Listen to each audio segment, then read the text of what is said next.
Strengthening Quebec, New York Partnerships. Before I hand the mic over, I just want to thank all the panelists and the moderator for supplying not only your time here today, but also your decades worth of expertise and experience that you bring to the discussion, and for sharing that wealth of knowledge with everyone on the call. It's been a true pleasure working with all of you, each and every one of you. And again, we just want to say thank you. I'll now turn it over to Joel, who will share a bit on his current work before he introduces our panelists. Joel, the floor is yours. Perfect. Thank you, Jared, and thank you for that kind introduction. I hope everyone can hear me okay. If you do have any issues, please let me know.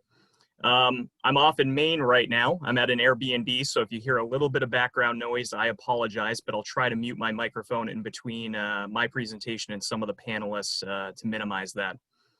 Before I hop into my work and that of NAmTrans and the transportation cluster, if anyone is on the call today but wasn't part of these sessions yesterday, I think it's always important to kind of go over what the goal of Adirondack On-Ramp is. So Adirondack On-Ramp will establish the foundation for an inclusive region-wide transition to a low-carbon transportation future.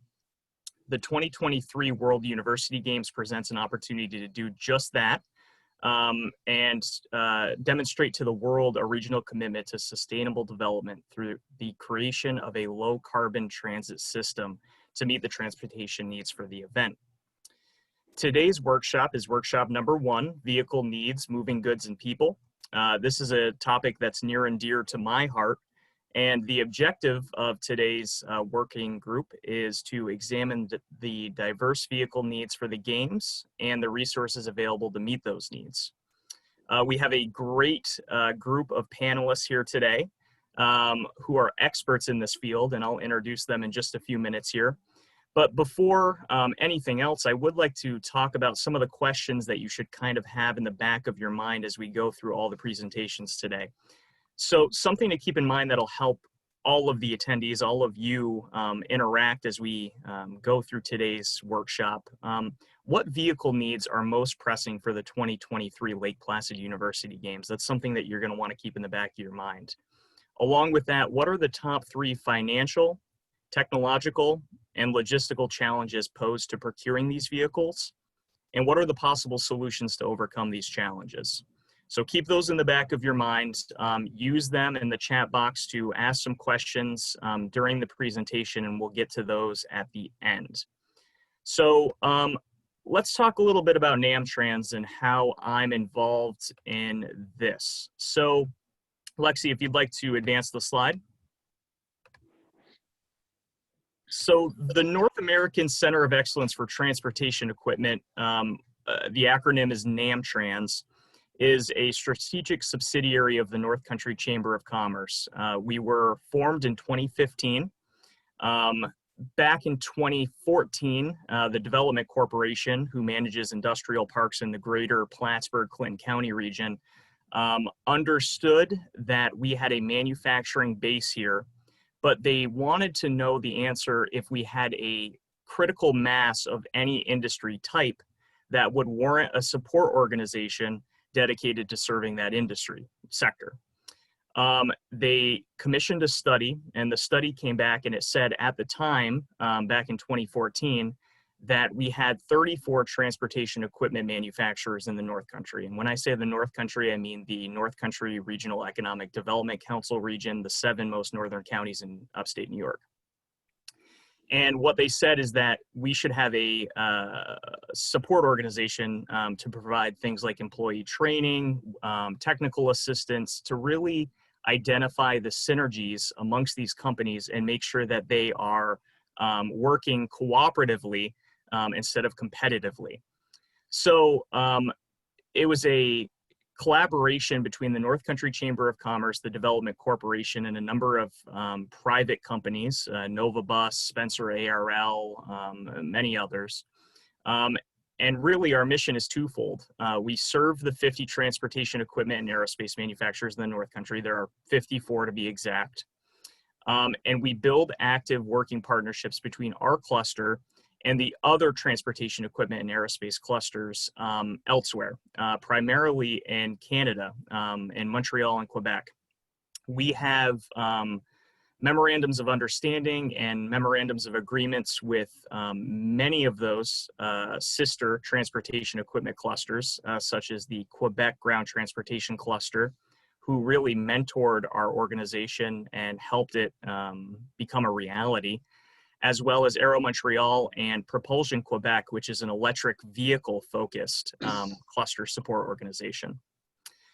So we support our cluster of over 50 companies through things like workforce recruitment and retention activities, employee training programs, technical support, general company promotion and awareness, networking and B2B events. We held a transportation rendezvous and B2B event in May of 2019, which was very successful. And we ensure that federal and state elected officials are aware of the needs of the cluster. And that's a key component of today, for sure. And our cluster is diverse. It includes manufacturers who build, rail cars, buses, coach buses, transit buses, parts for the aerospace industry, such as Boeing, and even the marine sector, both for private and public use. Lexi, if you want to, oh, perfect, we're on the next slide there. So we have over 54 companies. Here are some of them.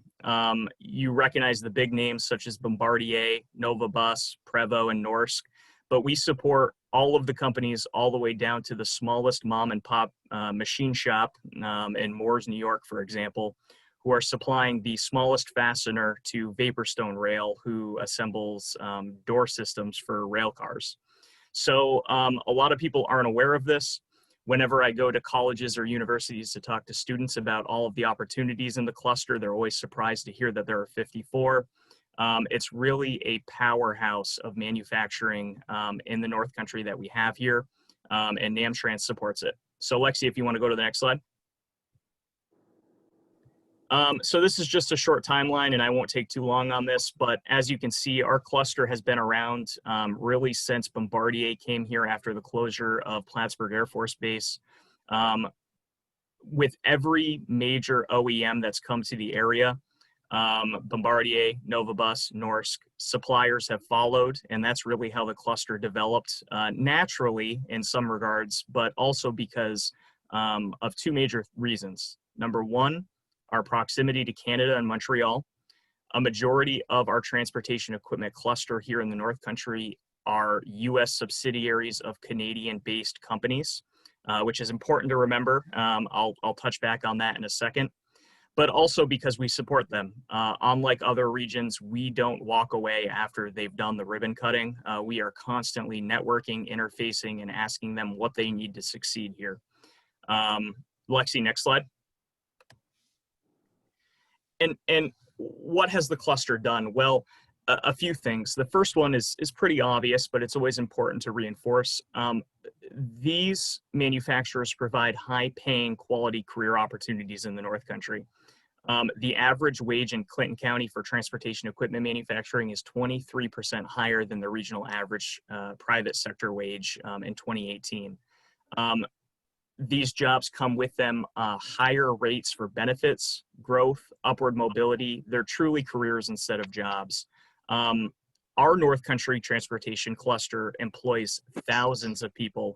Directly and indirectly, we estimate somewhere in the 9,000 job range. And, it's a key priority industry cluster for the Regional Economic Development Council. So that's really important. It's estimated that the transportation equipment manufacturing sector statewide employs 20,000 people, and it has a $3.6 billion economic impact statewide. Last but not least, and we're getting to the purpose of NAmTrans in today's conversation, a lot of the companies who are here are developing the technology and investing the ways that are positioning our region to be a leader in producing zero emission clean energy public transit vehicles. Lexi, next slide. But with all things in life, too much of a good thing can sometimes be a bad thing.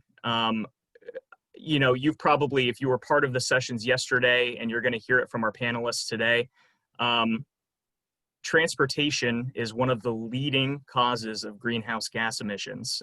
You see some charts here from the EPA and the New York State DEC, whether it's statewide, across the nation, or even in the North Country, time and time again, you see that transportation is the leading cause of greenhouse gas emissions.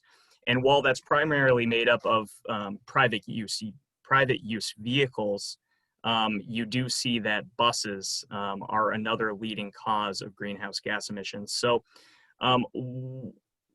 before we talk about what the cluster is doing to reduce that, let's talk about the university games a little bit and what our region has to offer for them. So Lexi, if you could go to the next slide. So here in the North Country, one of the reasons why the university games came here is because in addition to our manufacturing cluster, we also have an abundance of physical transportation infrastructure. Aside from Lake Placid being a global athletic powerhouse with the full faith and support of the state and the governor's office behind it, our abundance of physical transportation infrastructure, the Plattsburgh International Airport, the Champlain-Lacolle border crossing, and our proximity to Montreal and Quebec were major players in the reason why the University Games decided to select Lake Placid. And that's important to note. You know, the Champlain border crossing was designed to accommodate the visitors to the Expo in 1967, the World's Fair in Montreal. And over the years, there's been many improvements made to that border crossing. And now you're seeing the same thing happening at Plattsburgh International Airport. There's an FIS U.S. Customs Center that was just completed that can handle international arrivals, charter flights carrying the athletes and officials, you know, things of that nature. And there's also express service to Dulles and Washington, D.C., which made it an international hub.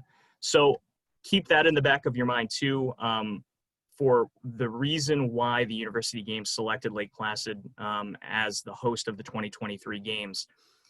But now we'll go, Lexi, if you can advance the slide. But where do we have more work to do? Well, less known than our abundance of physical infrastructure for transportation is the manufacturing powerhouse that is our transportation cluster. There are many green energy and EV technological advancements being made here. I mentioned that earlier. And as other regions across the country look to green technology to solve their public transportation needs, the North Country is already strongly positioned to provide that solution, both for our games in 2023, but for the future as well. Our transportation equipment cluster has a proven track record of delivering innovative, cost-efficient solutions to reduce greenhouse gas emissions. You see some examples here in the slide from Nova Bus, their LFS line of passenger buses. Take, for example, the recent partnership between Nova and BAE Systems in the development of the LFSE Plus, a fully electric, long-range, dual charging bus.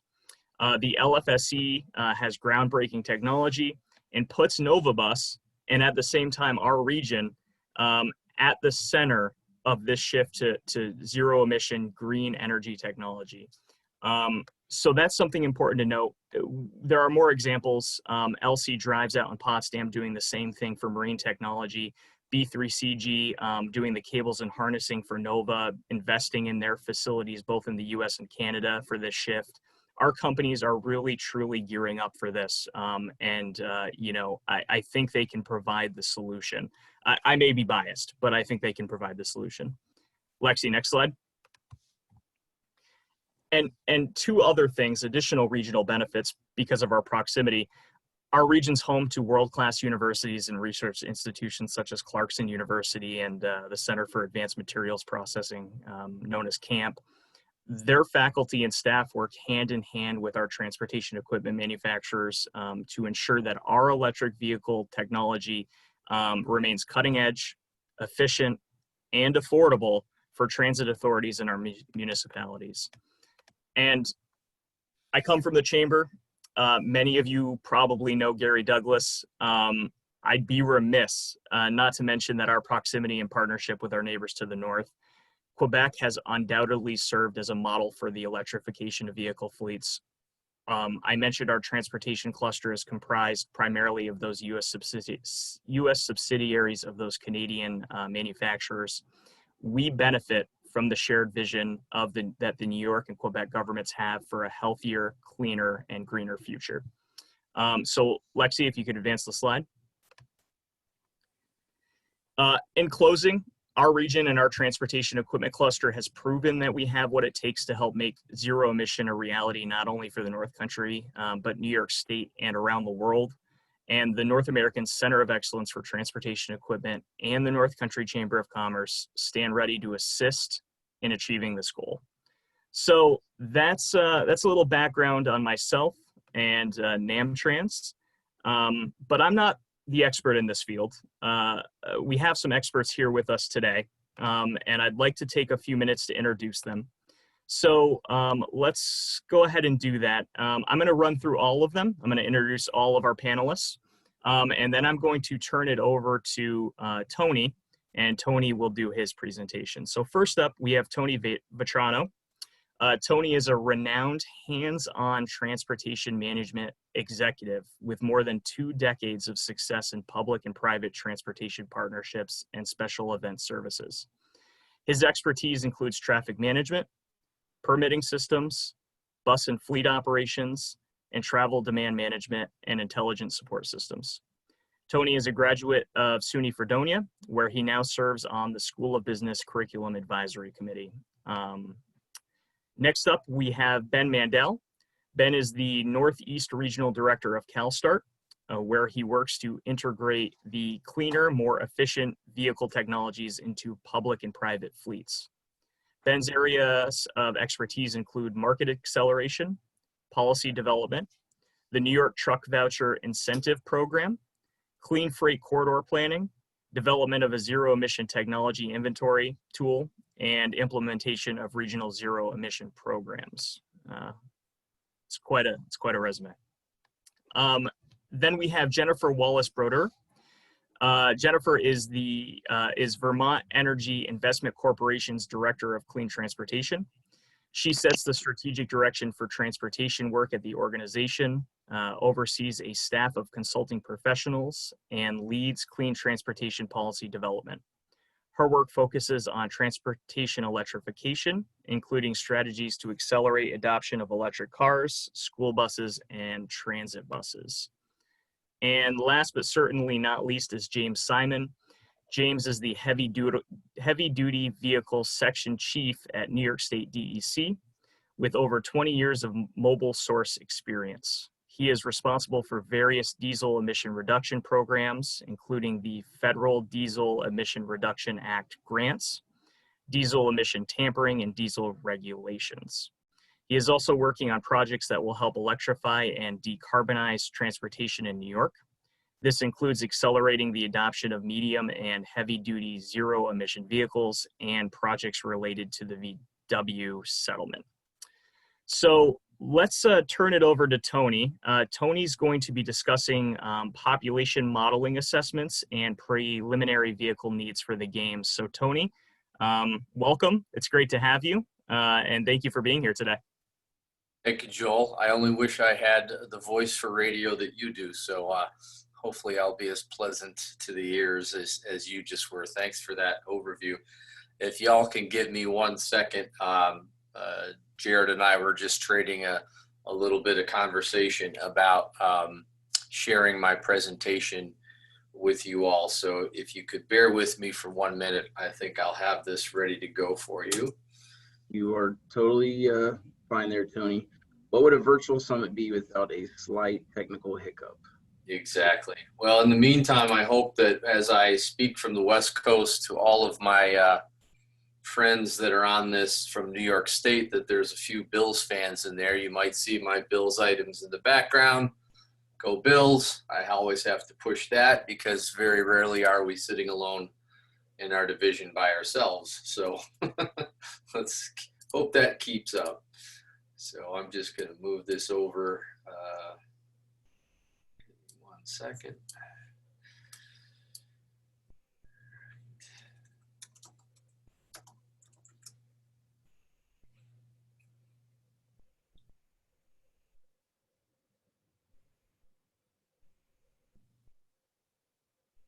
Again, I just want to thank everybody this morning for jumping on the call with us. Looks like we have right around 40 people attending, not including speakers. That's a very positive number for us, and just want to say thank you again for taking time out of your busy mornings to join us and be part of this and engage in this very important discussion that we have going on. So thank you.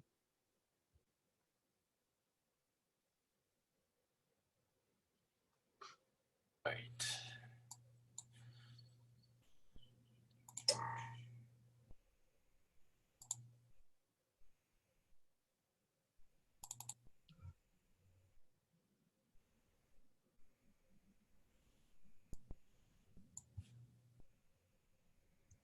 Joel, I got to ask, how are the accommodations at the Airbnb in Maine? Oh, they're excellent. They're excellent. We found a steal of a spot in Wells, Maine, and it puts us perfectly in between Portland and Port Smith. So we're doing a little bit of both cities on the honeymoon. It's good. Excellent.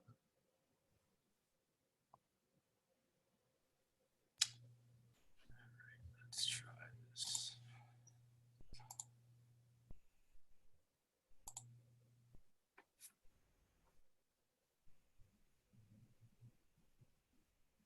Tony, if you want, we can, I know you're going to provide an overview of the games, and it would be good to start with you. However, we could move on to the next speaker if that individual is ready and the slides are queued up, and we can come back to you to give you a little bit of time to work this out, unless you are ready to go now.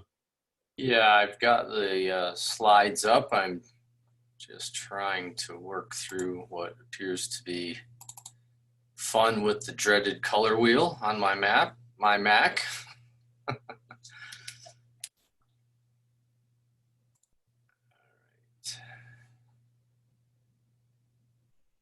Here we go.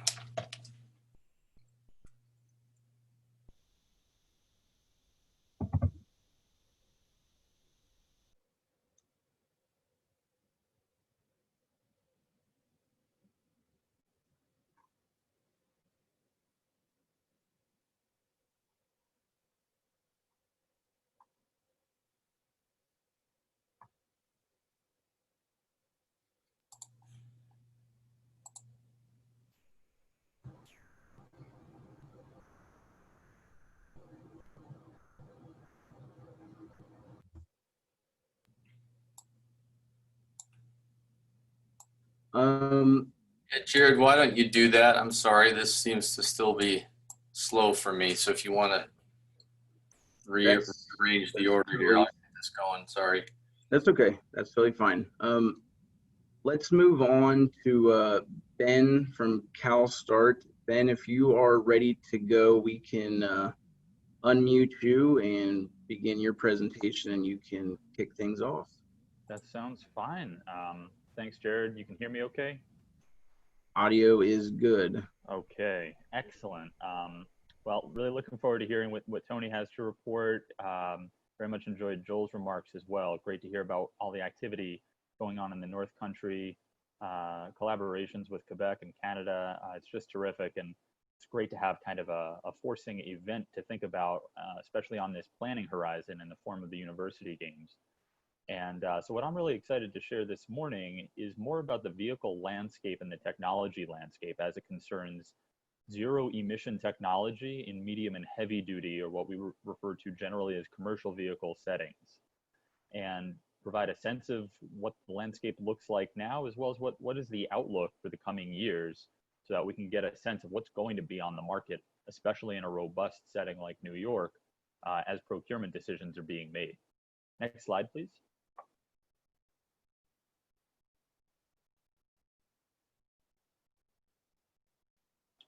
So first, I want to just provide a quick word of introduction on my organization, CalSTART, where I lead work in the Northeast. CalSTART is a leading national clean transportation technology consortium. We're a nonprofit organization, and at this point, we've got more than 270 member organizations throughout the clean transportation value chain.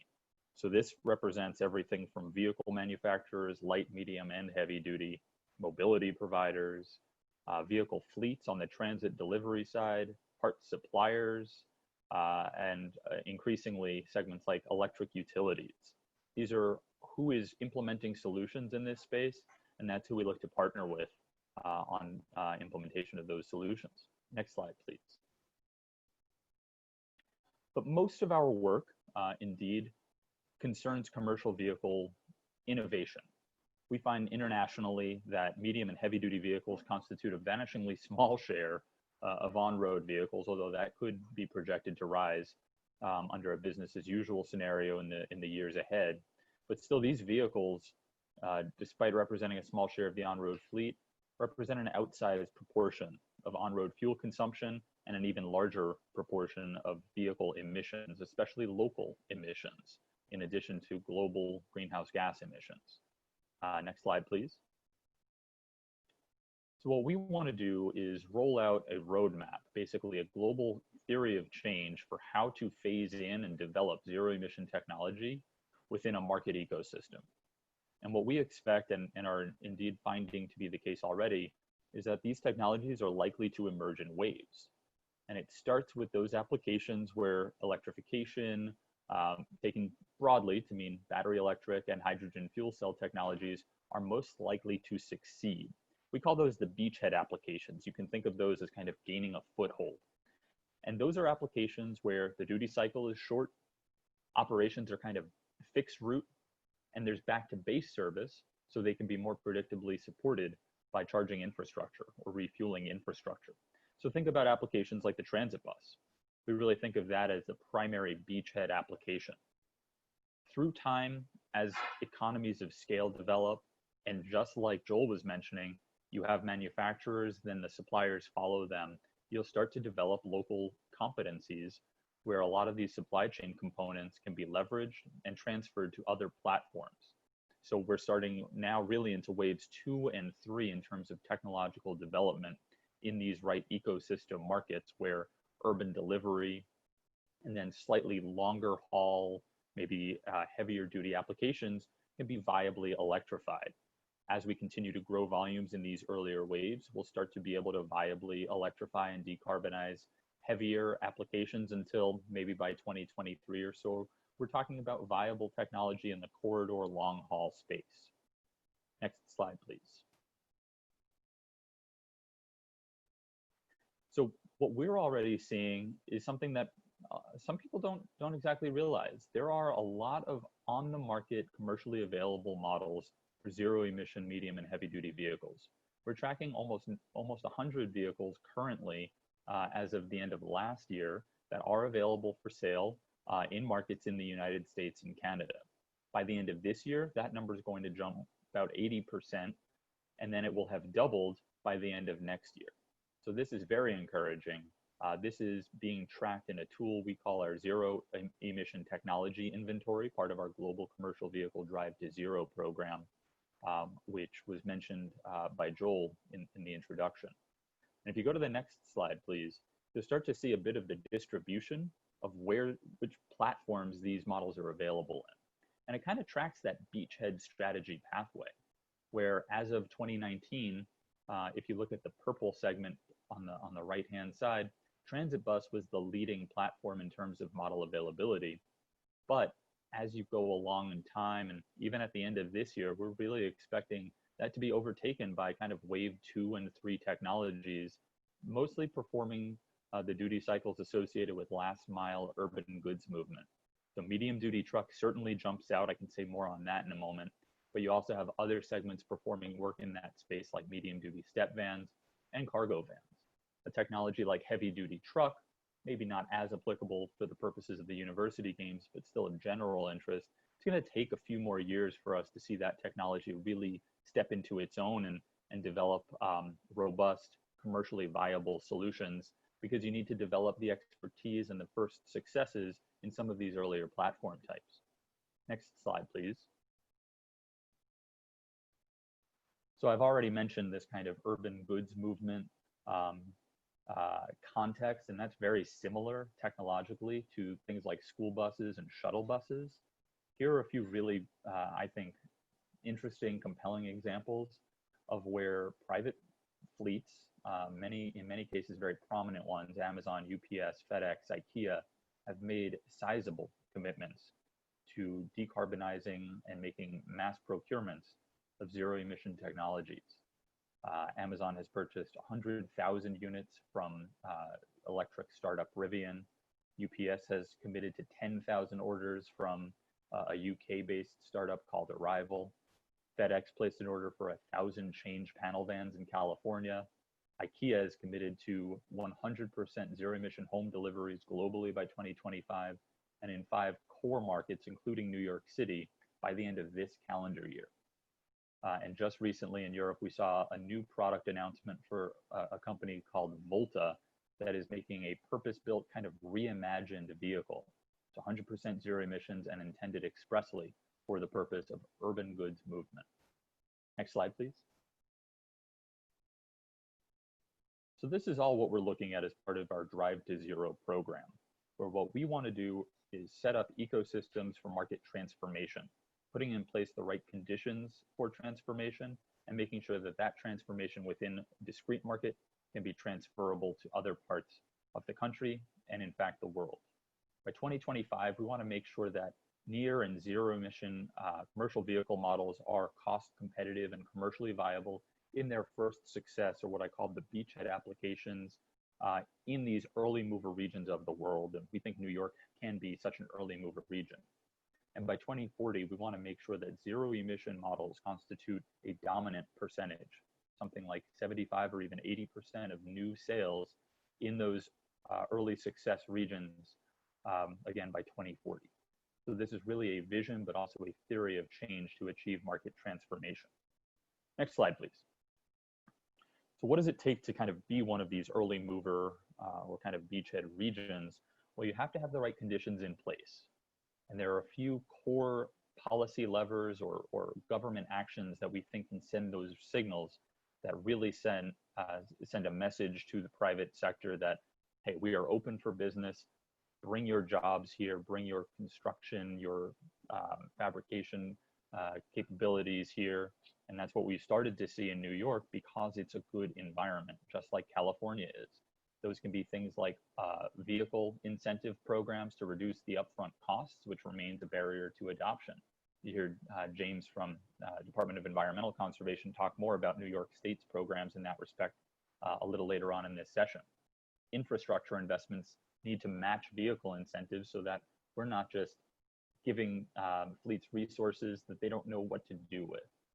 You also need to look at things like eventually enacting regulations that require a progressively greater percentage of sales. California has just introduced the Advanced Clean Truck Rule for this purpose, and we think they're going to now investigate the possibility of introducing a corresponding fleet procurement requirement so that manufacturers can be met halfway by the demand side of the market.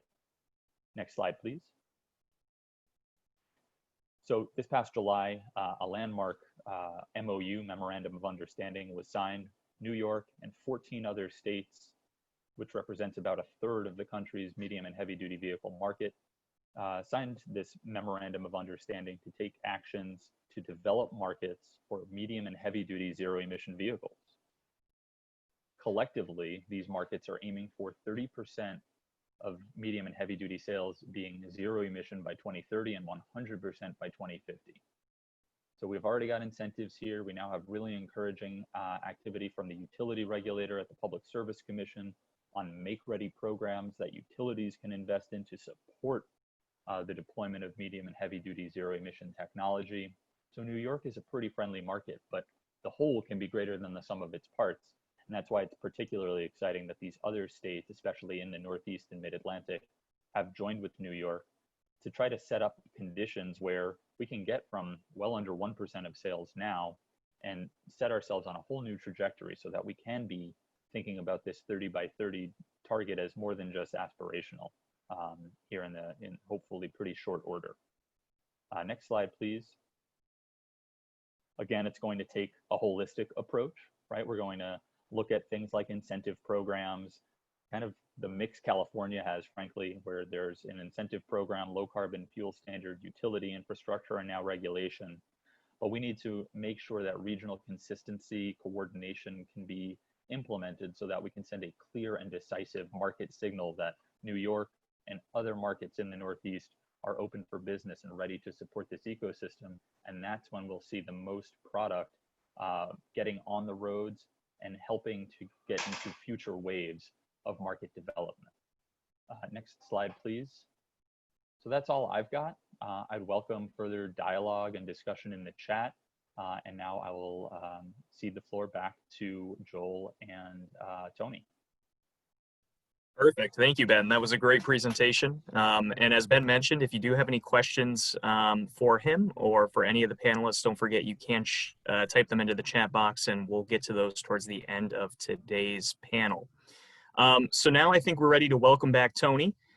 Tony is the lead transport consultant for the NorthCountry Sports Council. Tony, it's great to have you back. Tony's going to be discussing those population modeling assessments and preliminary vehicle needs. So Tony, I'll let you take it away. Thank you, Joel. Actually, I think it turned out well that Ben got to go before me, because some of the things we're going to talk about tie in well to the fact that he presented what he did and may have already found some of the solutions we're asking for. So thank you, Ben. That was great information. I'm going to be sharing from my screen as opposed to Lexi's. So let me know that we are on board with that properly here.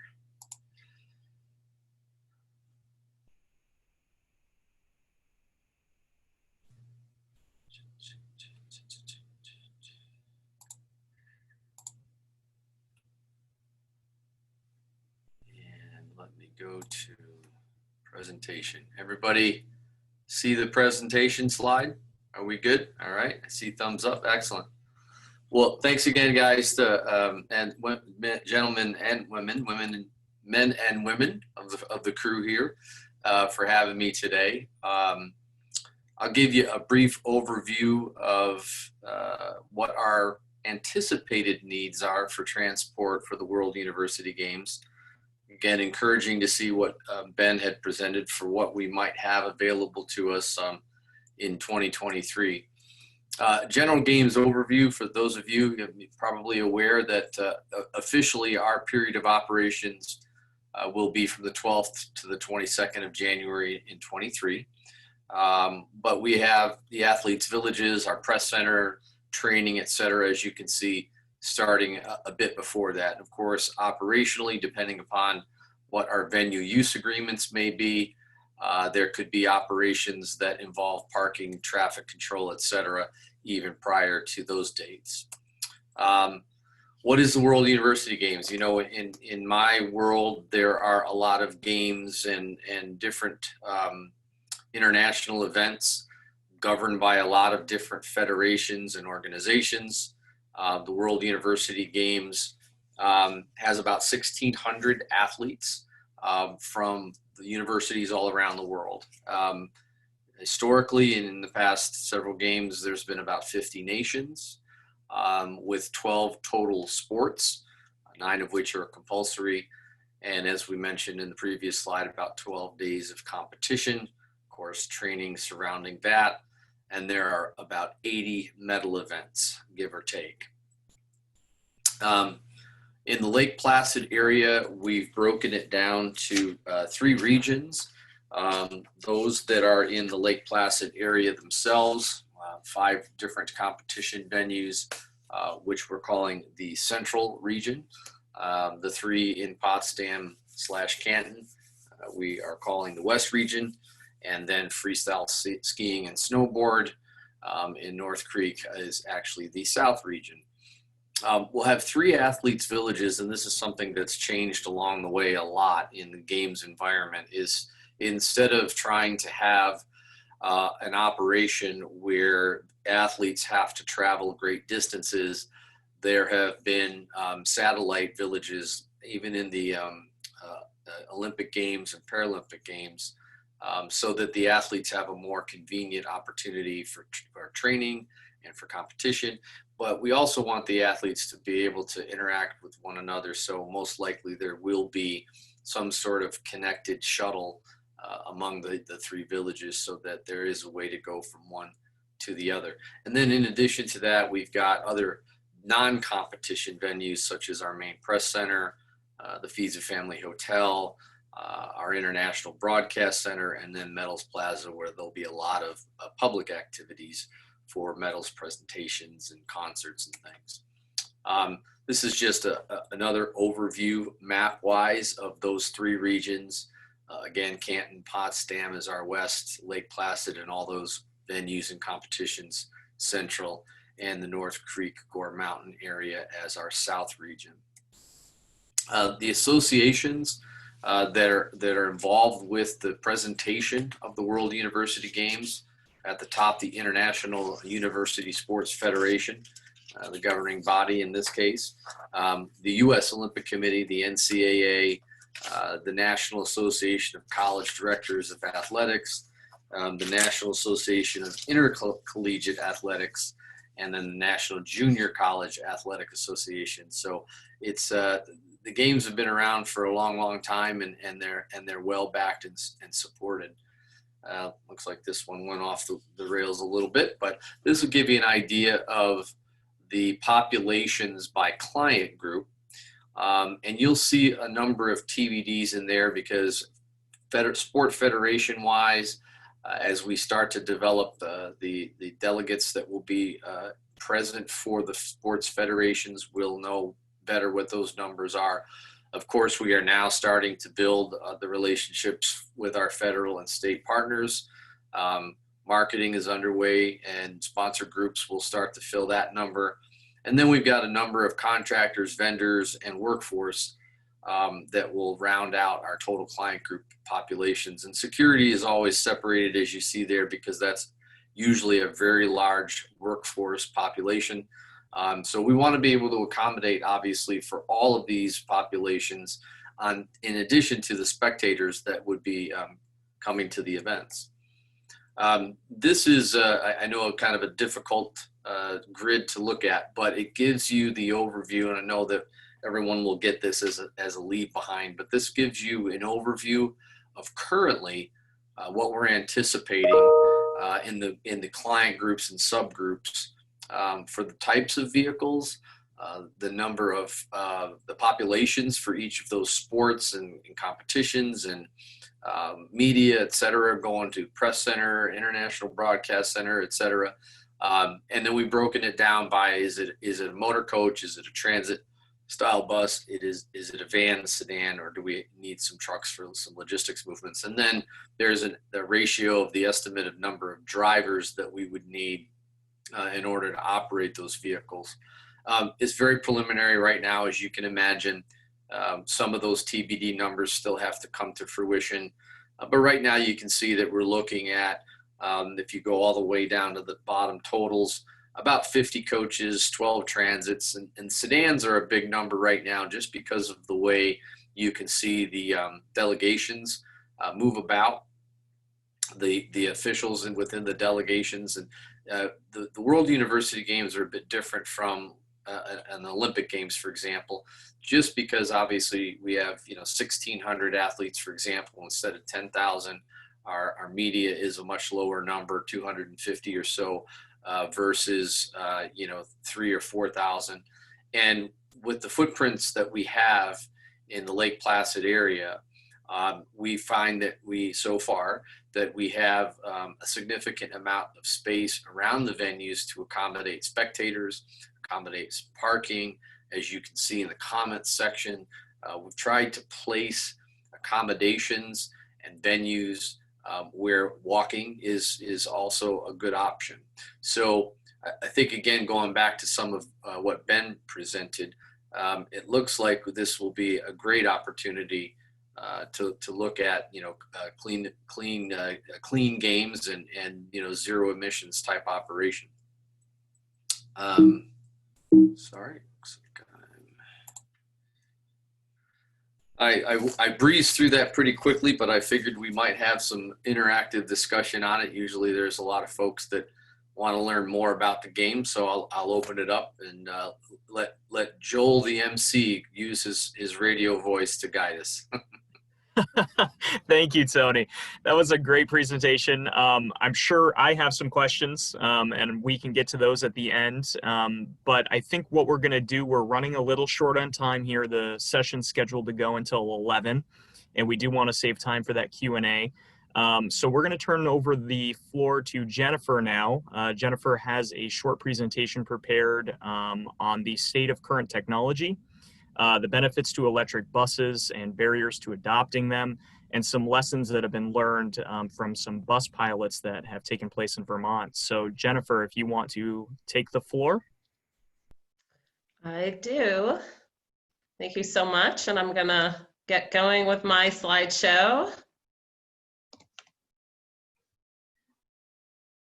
Everything good? All right. So thanks so much for having me. I'm going to be drilling down some on electric buses, both school buses and transit buses, to provide a little bit more information on the benefits and some lessons learned from deployments in the region. But first, a little bit about VEIC. We are a sustainable energy company working with organizations across the energy landscape to create immediate lasting change.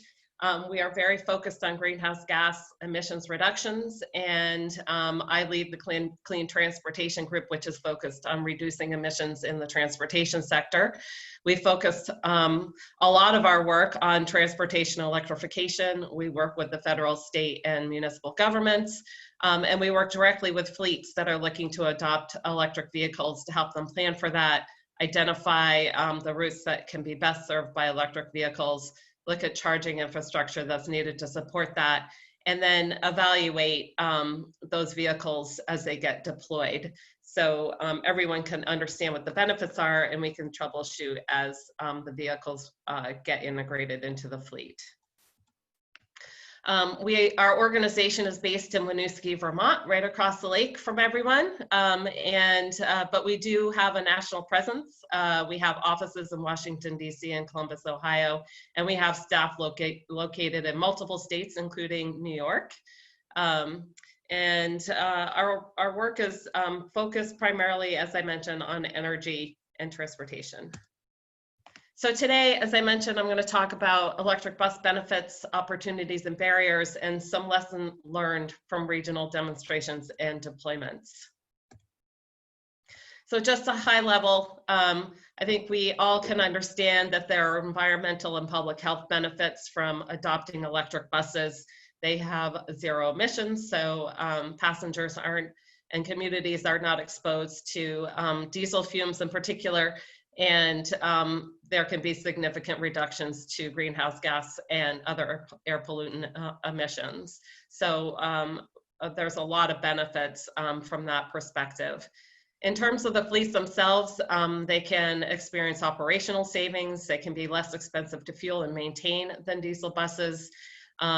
There can be fuel price stability, which can be really important for planning purposes to understand what your fuel costs are going to be for the long run, particularly if charging is properly managed. And there's also potential value from using the battery as energy storage, particularly for school buses. With that said, there are significant barriers to adoption that I think everybody on the call is working to try to overcome in one way or another. Probably the most significant is that they're more expensive than traditional diesel vehicles. So the upfront cost is a concern, and you know, the state of New York and many other states are trying to address that with incentives and other programs, but that is something that is still something that needs to be addressed. I added lack of awareness. It's not that people aren't necessarily aware that there are electric buses out there, but there's still a lot of questions about how they perform, particularly in cold weather and typical conditions that you might encounter in the NorthCountry. So I think much like consumers have questions about EVs for personal use, there's also fleet questions about how do these vehicles perform and can they meet the needs that I have. It requires new partnerships to deploy, so particularly utilities. Utilities are critical partners if you're thinking about electrification, and this might be a new relationship for transportation fleets. There's also new vendors in the space that sometimes people need to get used to. There's new fueling practices and infrastructure, plugging in versus going to the gas or diesel pump. And obviously there's new training for mechanics and drivers. And I added this last one for school buses. It's very difficult to get a return on investment right now with the prices where they are and the limited number of miles they typically operate. So right now in the state of the market, a subsidy is needed to get a lifetime return on investment. So I just wanted to share a high level sort of what the state of the market is. If you look at the number of transit buses nationally, a pretty significant number. The number of diesel buses is decreasing, so you're seeing some significant alternative fuel use nationally. CNG and hybrid are the largest share of all alternative fuels. Electric is growing, but it's still a pretty small share of the overall fleet of transit buses. I'd say they are relatively mature technology. There's deployments across the United States. The Federal Transit Administration's low and no emissions vehicle program is a key contributor to that, in that they are providing millions of dollars of funds to help transit agencies across the country purchase those vehicles through competitive programs every year. So that's been a really important program to help advance the market. As you can see, there's multiple models of manufacturers. Vehicles can get up to 300 miles on a charge, and the cost is definitely coming down in this space as more vehicles are being deployed and these companies invest more in their technology and reducing the cost of the batteries. For school buses, interestingly, a much larger fleet, 480,000 school buses nationally. I believe New York has the largest school bus fleet of any state in the country, actually. Somebody could maybe correct me on that, but I think that's true. Very high percentage of diesel still in the fleet. There's not a lot of experience with alternative fuels among school districts. The most popular alternative fuel right now is propane. With that said, electric buses are gaining a lot of attention. Because they are zero emission, and there's been a lot of talk and discussion about electric buses in many states. So there are deployments increasing across the country and with more coming. And I would say one of the primary factors in this growth is the Volkswagen settlement, which is providing subsidy to many school districts that are interested in getting into this technology. So that's been a very important source of funding, along with the DERA program, Diesel Emission Reduction Act program. School buses are particularly well suited to electrification. They have fairly small average daily mileage of about 66 miles across 4 to 5 hours, which gives plenty of room for range within a base bus model and opportunity for charging both after school and during the day. And I also wanted to mention that there are smaller vehicles coming onto the market. Tony mentioned shuttles in particular. So these smaller vehicles are very typical in rural areas like the North Country. For transit agencies, they don't often operate the larger buses. The school districts may operate the smaller type A buses. And there are definitely electric models available and more coming on the market. So I wanted to flag that, because if you're looking for longer term solutions, both for the games and for the region, the fact that these models are coming on the market may be a particularly good opportunity for operators in your region. I'm going to quickly go over charging equipment. Level 2 is typically needed for school bus applications. As I mentioned, they can charge sometimes between runs in the morning and the afternoon, and definitely overnight, and can very easily be served by a level 2 charger, usually with a little bit higher amperage. Sometimes may need access to 3-phase power. And then transit charging is a little bit more complicated, depends on what you might need in terms of operation. There's different kinds of buses that have different battery configurations and charging infrastructure types. So there are longer range buses that have more battery range and typically charge overnight at a depot. But if you are operating long hours and don't and need to charge during the day, there are shorter range buses on the market that can be charged with fast chargers, a quick burst of power during operations during the day. So with that said, I wanted to talk a little bit about some of our experiences with deployments in the region. I know it's important to understand that buses can operate in the conditions that you might find typical in the North Country: cold weather, hilly terrain, back roads. And so wanted to share some of the findings that we've had from deployments in Massachusetts and Vermont.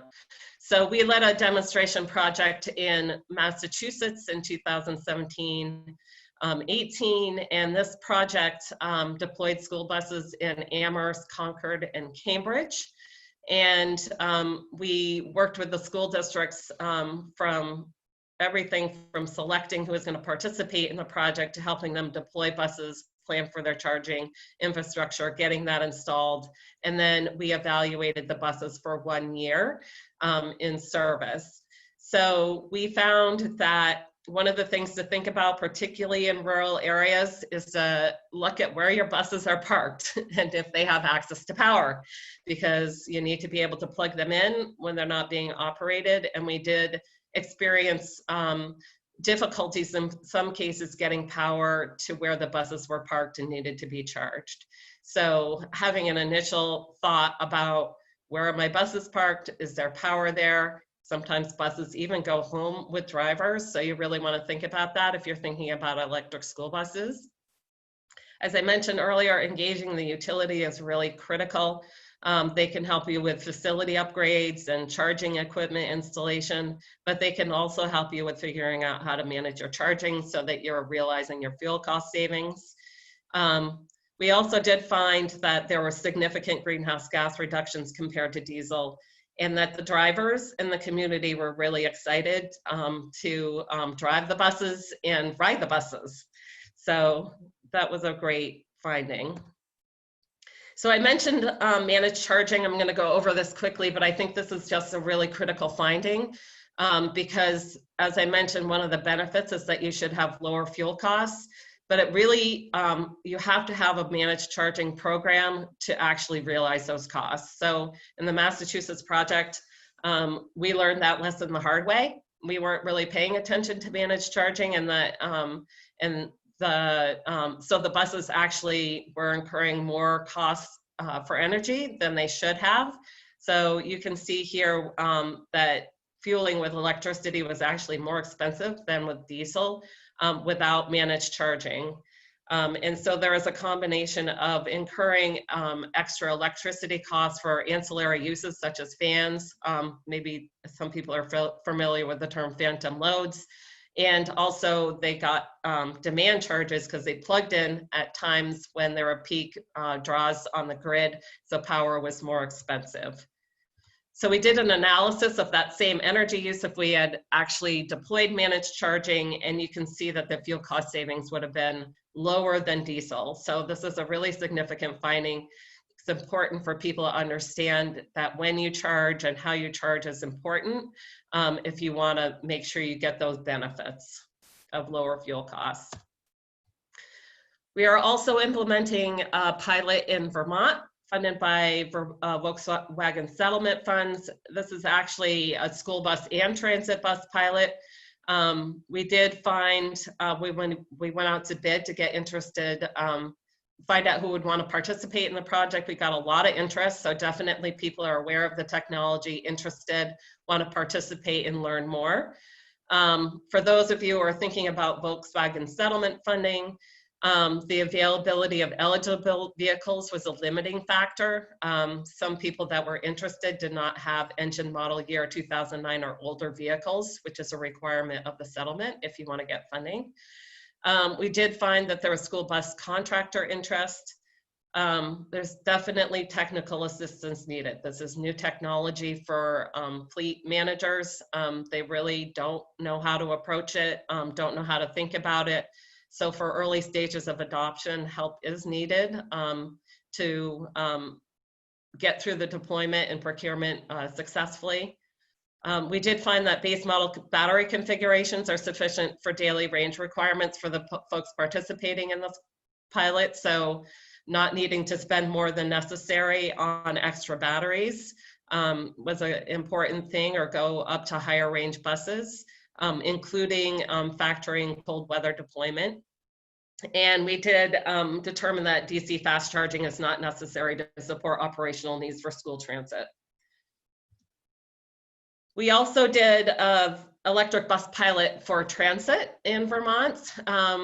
The Vermont Agency of Transportation was really interested in the technology, but before really encouraging transit agencies in Vermont to go this direction, they wanted to test out the vehicles again in cold weather and snowy conditions. They wanted to really understand if these vehicles could operate and serve transit needs in real world situations in the winter. So we got a loaner bus from BYD, and we operated it in advanced transit territory, which is around White River Junction, if people are familiar with Vermont, Green Mountain Transit, which is in Burlington, and the University of Vermont. And we worked with VEIC and some utilities to implement this pilot. And we did find that the all-electric bus was more efficient, less expensive to operate, and produce lower emissions than a new bus.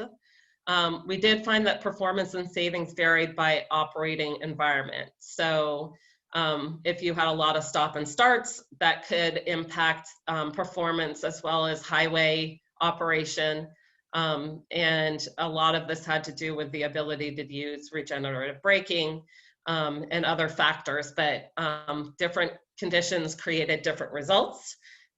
We again found that the drivers generally like the electric bus experience. We really think it's important that frontline staff are supportive and excited about it. And the results paved the way for more battery electric bus deployments in Vermont. Just wanted to note that there are several transit electrification projects happening here.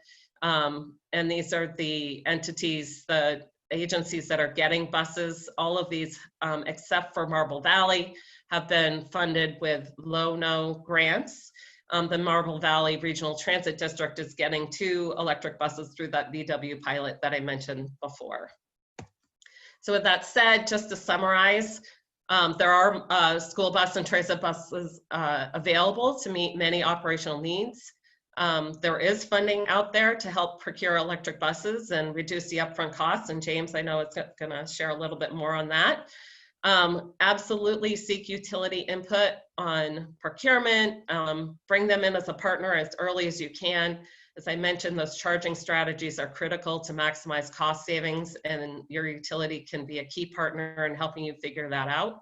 And that technical assistance is out there and can help definitely improve the outcomes of your initial deployments. With that, happy to take questions through the chat and discuss with everybody further. And thanks so much for your time. Wonderful. Thank you, Jennifer. And questions were coming in during the presentation. Great information. Hopefully we can get to those. Just a reminder, we are running a little short on time here, and we want to make sure that we're conscientious of it and we get to as many questions as possible.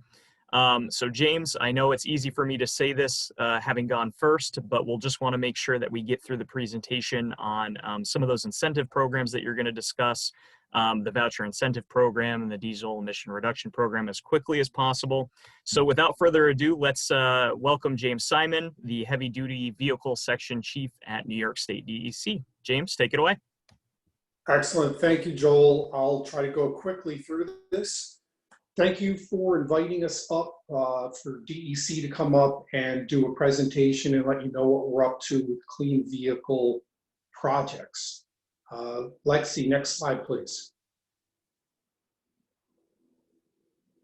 So Volkswagen got caught with their installing emission defeat devices in their diesel vehicles being sold in the US. They had a large penalty. New York State received roughly $128 million for diesel emission reduction projects. Roughly two-thirds of the funding 67%, is going toward electrification, zero emission vehicles. So we'll talk about some of those. Lexi, next slide, please. So it's taken us a while, but we now have approved project funding. So this fits in well with the NorthCountry games that are coming up. A lot of the funding, we'll talk about this first one here. The funding has gone from Volkswagen over to NYSDEC for clean vehicle projects. So I recommend everyone who's interested, go to NYSDEC to their vehicle incentive program, take a look at the funding there that we made available. One of the things that's been particularly successful for us has been the electric transit bus program. We had a lot of interest. We've had the state government pushing this, and we've reserved a lot of those funds to the point where we're shifting additional VW funds over to that.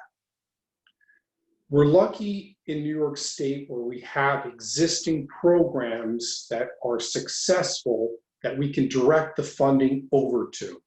NYSDEC has been very successful with their clean vehicle programs. New York City DOT had the Hunts Point program, which has now been expanded. We've directed funds over to them. NYSDEC has their light duty EVSE. We're sending funds over to them. One of the important parts too, which the previous presenters have talked about, and it's often forgot about, is having the infrastructure in place for these vehicles. You know, they get delivered, they need to be able to be charged up. The last bullet here is our school bus program, which we're just about to roll out.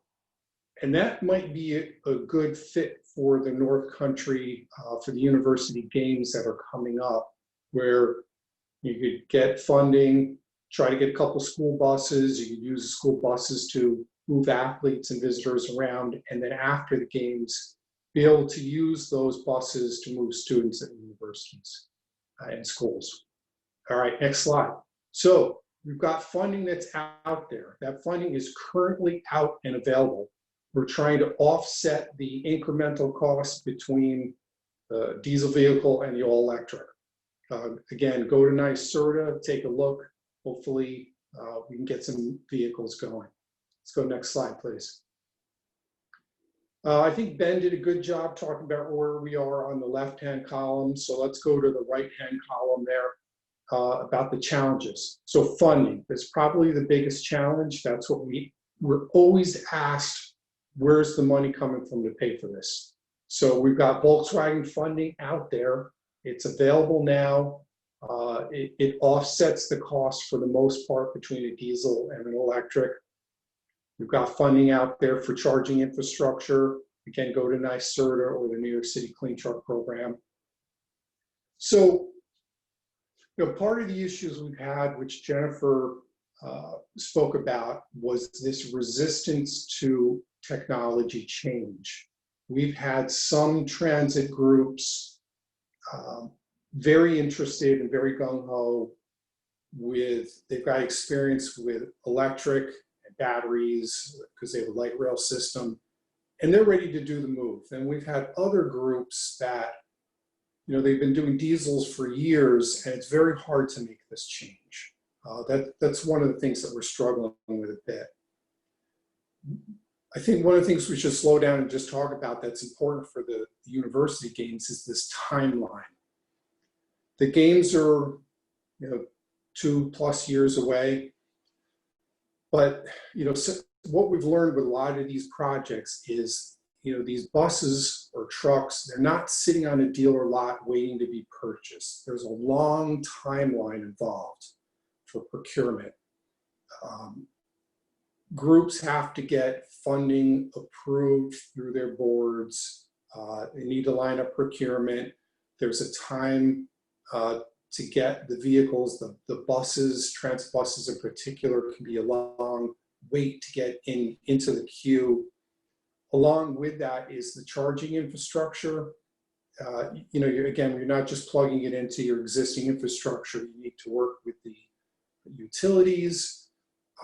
New York is lucky again with New York Power Authority, working with them. But these things take a long time to get set up. So we're 2+ years away from the games, but it's really now time to start thinking about how are we going to set up the infrastructure? How are we going to get these buses or other vehicles and get that funding lined up now? Let's do next slide, please. Again, Jennifer talked a bit about this. There needs to be a scrappage component for Volkswagen. It's been a bit of an issue as older vehicles get retired. Needs to be 2009 and older. You need to have those vehicles. Let's go next slide, please. Environmental justice, disadvantaged communities is very important to DEC. All of our agreements have an environmental justice component. The vehicles, let's just stay with transit buses, need to be depoted in an environmental justice neighborhood or travel through or adjacent to an environmental justice neighborhood. And there are environmental justice neighborhoods throughout New York State, including the NorthCountry. It's important, very important for our funding. Let's go next slide, please.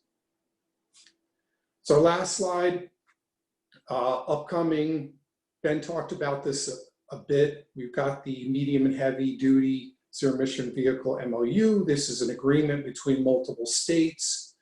We're just beginning to do, hopefully in a couple of weeks, have our outreach on this. These states represent roughly 50% of the US economy. This is the way things are going. It's great to see these states together, and there's gonna be a lot more information coming out of New York for these programs soon. So I think that's it. Thank you, Joel. Perfect. Thank you, James. That was a great presentation. We've had a wonderful group of panelists here with us today.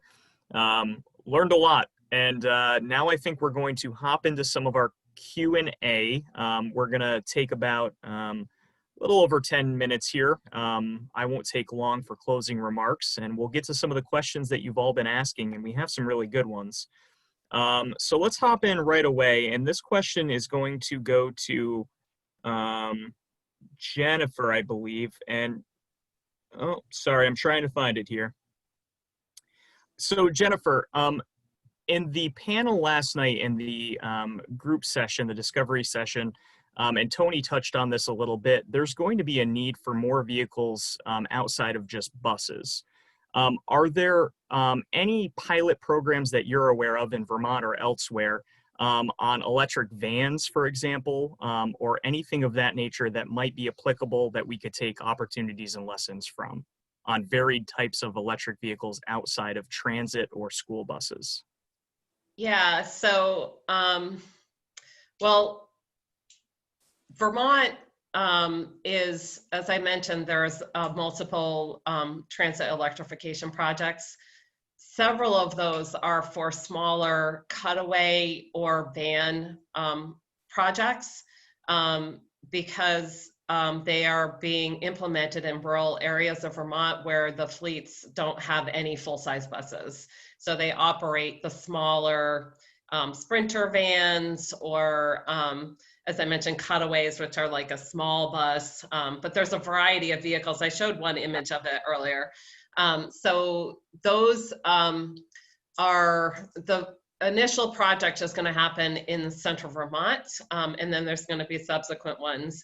VEIC is going to be evaluating the performance of those initial for all of the deployments, but the first one, I think they're getting ready to release a procurement for those vehicles, and so I'm hoping that they're going to be delivered, or they're expecting they'll be delivered sometime next year, and then we'll be going into evaluation once they get deployed.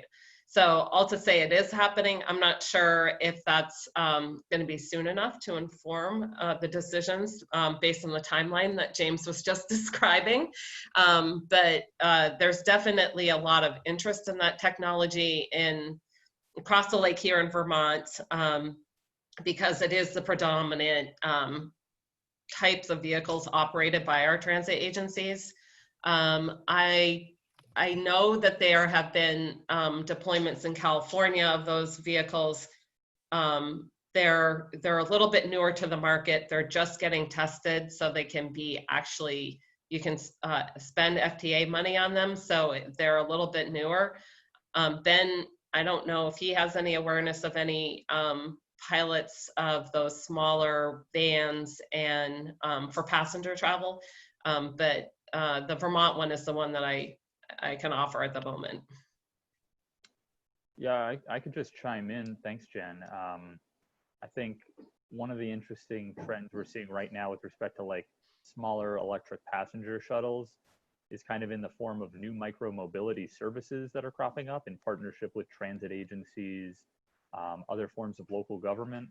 We've got some member companies, including one called Green Commuter, that kind of run these van pool services and are really emphasizing either emphasizing or making sure that the technology they use is exclusively all electric or zero emission.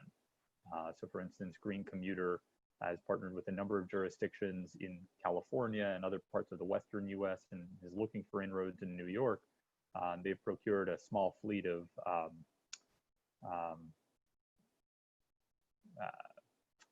unfortunately, the make and model is escaping me right now, but it's a small fleet of all electric shuttles that are scaling up, certainly. So I think that is one area to certainly keep our eye on, is the sort of circulator shuttle. Okay, perfect. Thank you, Ben, and thank you, Jen. So next up, we have a question.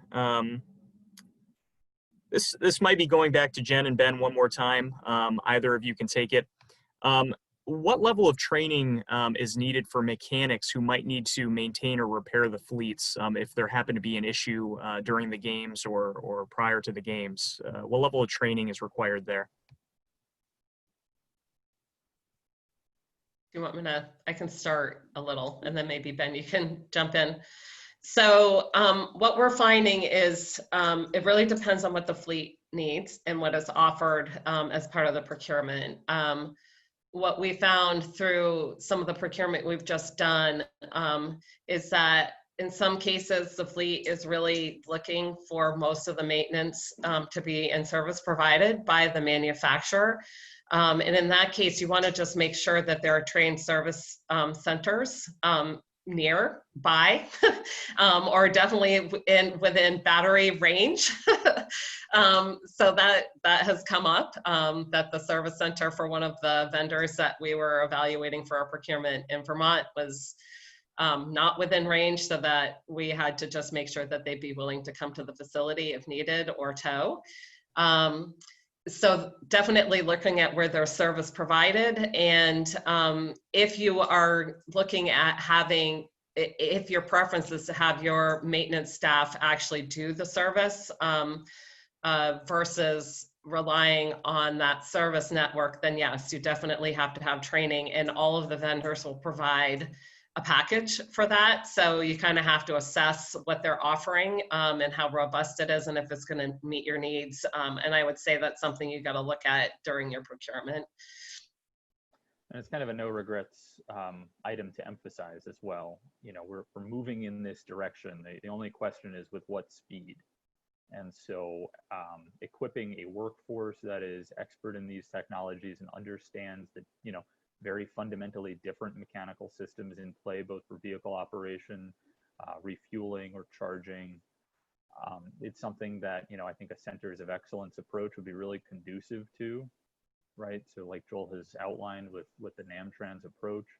The one thing I'll note, and maybe, I don't know if James will want to chime in on this, as a prerequisite for a vehicle manufacturer to be able to sell their technology and receive incentive funds through the NYSDEC Truck Voucher Incentive Program, they need to demonstrate that they have after-sales service and support facilities in New York State, preferentially, or otherwise very nearby. So that program emphasizes, you know, making sure that vehicle sales are supported, and we're not just putting vehicles in service that, you know, will then need to be mothballed because a new part needs to come from the other side of the world in 3 to 4 weeks. We kind of view that as unacceptable. So fortunately, you know, New York State has incentives in place that embed that condition, at least to have local service in place, not necessarily some of the other training aspects just yet. So as long as, you know, the games are able to take advantage of some of those incentive funds, some elements of that serviceability will be built in. Perfect. James, did you have anything that you wanted to add to that? Or did Ben cover it? Well, I think Ben did a great job covering it. You know, in New York, we've had experience in the past where there's been issues with availability of parts. So we purposely wrote that into the agreements for this funding. Like Ben said, we don't want vehicles just sitting there in the back of the parking lot. We want them operating. Perfect. This one is for Tony. This one just came in. Tony, are there any areas that are candidates that have been identified as candidates for nodes for either the fleets or for the charging depots? And the attendee asked in each region or in the region. And then also as a second to that, and I can repeat the first part if you need me to, are there any interested firms or entities that are looking to or have agreed to adopt a largely electric fleet for this event specifically? I'll address the second part first, and then the former question there, Joel. So every games environment that we're in, there are several user groups that are interested in using electric vehicles and environmentally conscious vehicles. Sustainability is always a legacy that we want to leave for any operation that we do, even when we're operating something as large as the Super Bowl and there's 600 vehicles out there. We have an initiative with the NFL where there's a carbon neutral offset after the operation of the Super Bowl, where we plant trees. We do estimates of the number of miles that were covered by our entire fleet, whether it's cars, buses, etc. So that is always at the top of the agenda. And I think that in this environment, obviously we need to look at what the user groups would be. As I mentioned earlier, there's a lot of short distances that can be walking distances, walking paths. But then, of course, considering the climate at the time and the constituent group that might need to be serviced, some of those vehicles might be just perfect for those short shuttles, those connector type routes, if you will. As far as the first question goes, we've not yet explored charging stations and things of that nature. Certainly we would have to, as we start to align what vehicles are made available to us per the vehicle matrix that I showed you all earlier, and then where they be located, right? And I think it was Jennifer that mentioned earlier about, where do buses go when they're not being used? And it is typical that we would try to disperse them if we don't have the geographical infrastructure to let drivers take their buses home and return the next day. It makes the operation a bit easier when we can segregate like that. But when we start to get into these types of vehicles, then that's a whole new set of planning assumptions that we've got to make for what we would traditionally call our depot operations. Where can we charge these overnight versus fuel them overnight, that type of thing. So we've not yet gotten into that. As you can imagine, there'd probably be a number of groups, hopefully, that are interested in potential sponsorships to showcase their operations and products. So more to come on that. Perfect. Thank you, Tony. So I think we have a question here. We got through almost every question that came in. We had some prepared too, but we don't even have to get to them. We got through almost everyone's question, but we just had one that came in that's actually really good, I think, to end on. The question is, would it be possible to provide a roadmap or guidance document for World University game organizers, including steps and considerations involved in the purchase of electric vehicle fleets? Tony or Jennifer, maybe even Ben, do you guys have anything that you'd like to add or contribute to that question? I think one of the good things for the attendee who asked this question is definitely to attend the Monday morning session that ANCA will be hosting as part of the on-ramp, which is going to be a summary of key findings from all of the sessions. I think that would be beneficial. Is there anything else, Tony, that you have on a roadmap or guidance document for the purchase of these electric vehicle fleets? No, we're now starting to develop our procurement strategy, and quite honestly, with what we've gone through today, being introduced to some of the participants here, and then some follow-up discussions that we'll have with New York State Department of Transportation. We're really looking for the guidance from the likes of you all to say, well, this is feasible as far as procurement is concerned. As you can imagine, the region traditionally isn't robust with fleets of vehicles to support this type of an operation, but at the same time, because of the way we've managed the footprint of the venues and we've located the constituent groups housing and so forth, we've made it work, right? Everyone's not just concerned with, do we have enough vehicles, but also concerned with, traffic control, traffic management plans, and traffic overall. So I think we're in a good position to be able to work with you all and the state to get the vehicles that we need and to get them so that we operate in a clean environment. Perfect. Thank you, Tony. So we're a little over, but we did pretty good. 11:01. What I want to do is I want to thank everybody. I want to thank our panelists, Tony, Ben, Jennifer, James. Thank you for being here. Thank you to ANCA for hosting this very important event. Also want to thank the sponsors that made the event possible.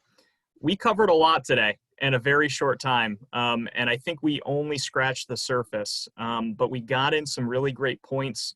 We discussed the population modeling assessment for the games and what that vehicle need might look like, some of the financing available, where manufacturers are at with their technologies, and Jennifer went over some of the pilots that have happened and lessons that can be taken away from those. I just mentioned earlier that there is going to be a session next Monday that's going to summarize some of the key findings from all of the workshops, but I do want to take a second. We hope that everyone who is on today's workshop will join us later this afternoon from 1:30 to 3 o'clock for the charging infrastructure workshop session. We got a lot of questions on that today. It should be a great session. And then on Thursday, from 9:30 a.m. to 11, we're going to talk about the grid capacity. So you have the charging infrastructure. Can the grid handle it? And then on Friday from noon to 1, it's going to be Understanding the Community Needs Part 2. So it'll be a follow-up to that first Community Needs Forum. And then again, next Monday morning from 9:30 to 11:30 will be the summarizing of all the key findings. So we got a good schedule ahead of us. If anyone needs to see that schedule, you can visit ANCA's website. It's right there. And I think that's going to do it for today. We don't want to keep everybody for too long. So thank you again to all of our attendees, to our panelists, to ANCA and the sponsors.